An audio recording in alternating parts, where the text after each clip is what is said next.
Assalamualaikum warahmatullahi wabarakatuh. Perkenalkan, saya Nurul Ramadhani.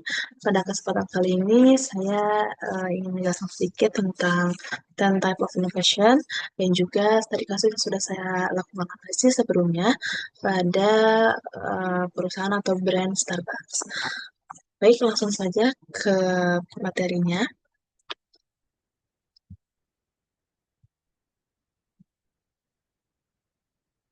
Baik, yang pertama ada pengertian dari 10 type of innovation. Jadi, 10 type of innovation merupakan kerangka kerja inovasi yang mengidentifikasi tentang 10 jenis inovasi yang dapat diterapkan dalam bisnis untuk menciptakan nilai tambah pada bisnis. Nah, tujuan dari diciptakannya teori ini itu untuk menggali lagi nih peluang ataupun kesempatan dalam suatu bisnis untuk memaksimalkan inovasi dan dapat memberikan hasil yang lebih baik dan lebih kuat. Ten types yang dikembangkan oleh Doblin ini sebetulnya masih memiliki kaitannya dengan yang dikembangkan oleh Larry Killy. Jika dilihat lebih dalam, kerangka yang dikembangkan oleh Doblin ini sama atau memiliki kerangka yang sama dengan yang dikembangkan oleh Larry Killy disebabkan karena mereka berdua ini adalah rekan dan juga pendiri dari agensi Doblin seperti itu. Baik, seperti yang kita tahu, ada tiga kategori pada 10 type of innovation. Yang pertama itu ada configuration, dia berfokus pada internal perusahaan. Lalu juga ada offering, dia berfokus pada pelayanan. Dan juga experience, dia berfokus pada konsumen. Yang pertama ada configuration, poin pertama itu ada profit model, yaitu tentang bagaimana perusahaan dia menghasilkan uang atau menghasilkan pendapatan untuk pemasukan di perusahaannya itu seperti itu. Selanjutnya itu ada network atau jaringan. Ini tentang hubungan perusahaan dengan para pemegang kepentingan seperti mungkin stakeholder dan juga dengan pemasok seperti itu. Menjaga hubungan yang baik untuk memastikan proses usaha itu berjalan dengan lancar. Selanjutnya ada struktur. Inovasi itu bukan hanya terkait dengan produk atau layanan saja, tetapi juga terhadap struktur organisasi pada suatu perusahaan. Suatu perusahaan jika terorganisir dengan baik, dia akan memberikan atau memunculkan keunggulan kompetitif ke depannya. Selanjutnya itu ada proses. Dia berfokus pada peningkatan efisiensi dalam proses internal dan juga seperti cara kerja yang unik dan juga memberikan keunggulan kompetitif untuk perusahaan. Selanjutnya itu ada offering, yaitu dia berfokus pada pelayanan. Yang pertama itu ada product performance.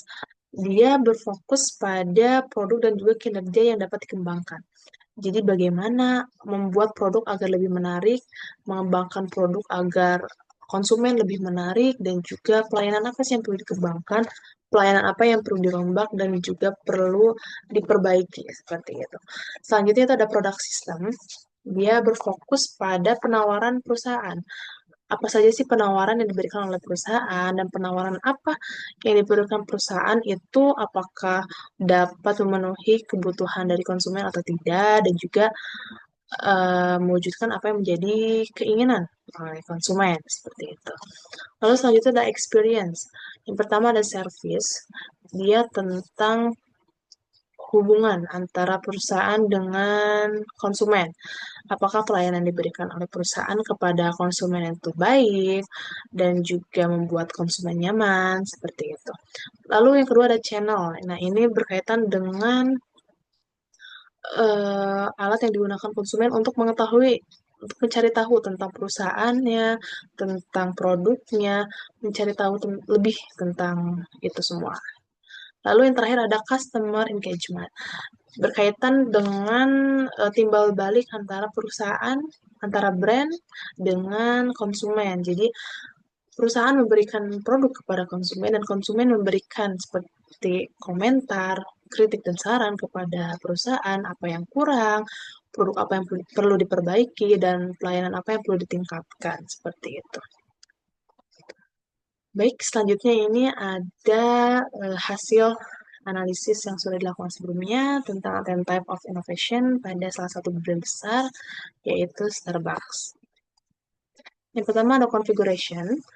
Poin pertama itu perfect model, yaitu tentang bagaimana Starbucks untuk menghasilkan pendapatan selain pada penjualan minuman dan makanan saja, yaitu dengan pembelian merchandise oleh para konsumen dan produk loyalitas yaitu Starbucks Reward. Pembelian merchandise berupa seperti tumbler ataupun berupa tote bag, dan juga kenapa produk loyalitas itu menurut saya termasuk ke dalam profit model karena ketika konsumen sudah mendapatkan produk loyalitas berupa Starbucks Reward, maka konsumen itu akan melakukan pembelian secara rutin, pembelian secara terus-menerus untuk mengumpulkan poin dan mendapatkan reward di akhirnya seperti itu. Dan itu juga sebagai pertambahan untuk pendapatan ya.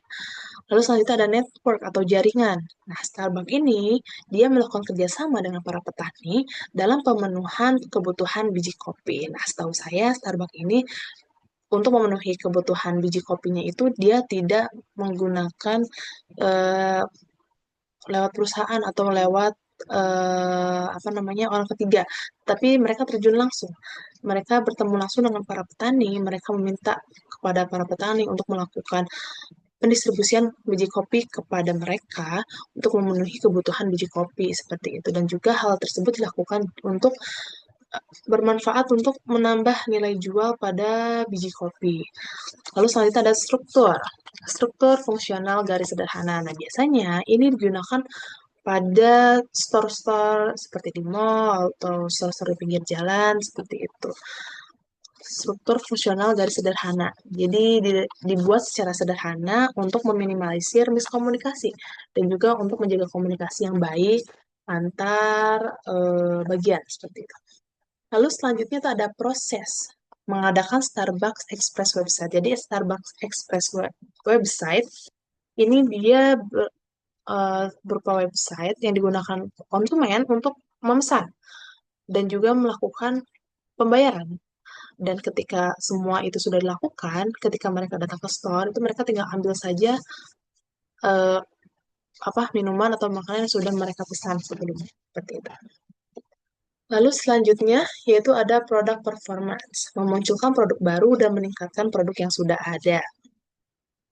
Memunculkan produk baru. Jadi setiap saat, beberapa saat, Starbucks selalu memunculkan produk-produk baru yang pastinya itu menarik sekali untuk para konsumennya. Ya, untuk baru-baru ini Starbucks memunculkan juga yang namanya protein cold foam dan juga protein latte. Jadi mereka berupa kopi, tetapi ada kandungan proteinnya tersendiri seperti itu. Meningkatkan produk yang sudah ada. Sebenarnya untuk peningkatan tersendiri tidak hanya dalam produknya saja, tapi juga bisa dalam pelayanan ataupun tempat penjualannya, store-nya seperti itu. Pada saat itu Starbucks apa namanya menciptakan atau dia membangun store dengan tema gerai ramah lingkungan. Dilakukannya ini itu untuk mengurangi dampak buruk pada lingkungan. Dan gerai ramah lingkungan ini termasuk gerai ramah lingkungan pertama di Indonesia.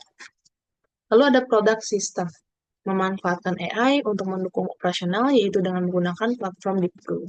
Jadi platform Deep Blue itu dia berfungsi untuk memberikan seperti apa namanya rekomendasi kepada konsumen. Oh, menu apa nih yang harus dibeli? Oh, apa nih yang enak untuk hari ini? Seperti itu. Lalu selanjutnya ada experience.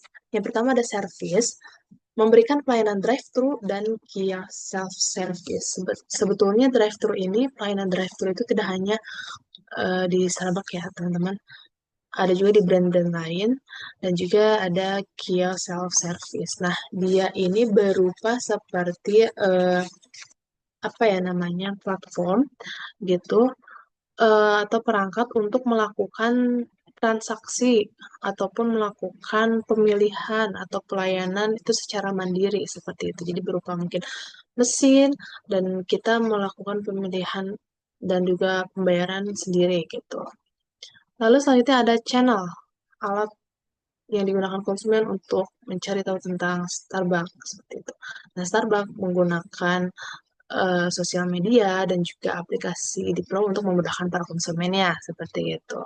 Nah, di Pro itu tadi sudah dijelaskan sebelumnya ya tentang dia merekomendasikan merekomendasikan apa yang harus dibeli oleh konsumen dan juga di Bro sekarang ini tidak hanya untuk sekedar merekomendasikan saja tetapi juga tentang memberikan informasi terkait gerai-gerai yang dibuka dan juga jam buka gerai-gerai itu jam berapa sih seperti itu. Lalu selanjutnya ada brand, melakukan penyederhanaan menu dan menciptakan desain toko yang unik dan menarik. Desain toko yang unik dan menarik. Tadi juga sudah disebutkan ya tentang gerai ramah lingkungan yang dibangun oleh Starbucks. Seperti itu. Lalu yang terakhir ada customer engagement.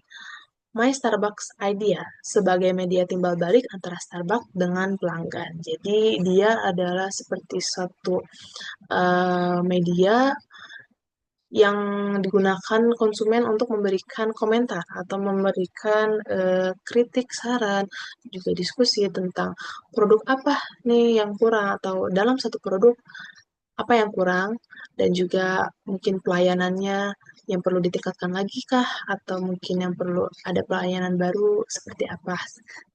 Tuh, ini ada beberapa referensi yang digunakan dan ya kita sudah sampai di sesi terakhir. Terima kasih atas kesempatannya. Mohon maaf apabila ada kesalahan kata, kesalahan dalam penulisan dalam PowerPoint. Saya pamit, undur diri. Wassalamualaikum warahmatullahi wabarakatuh.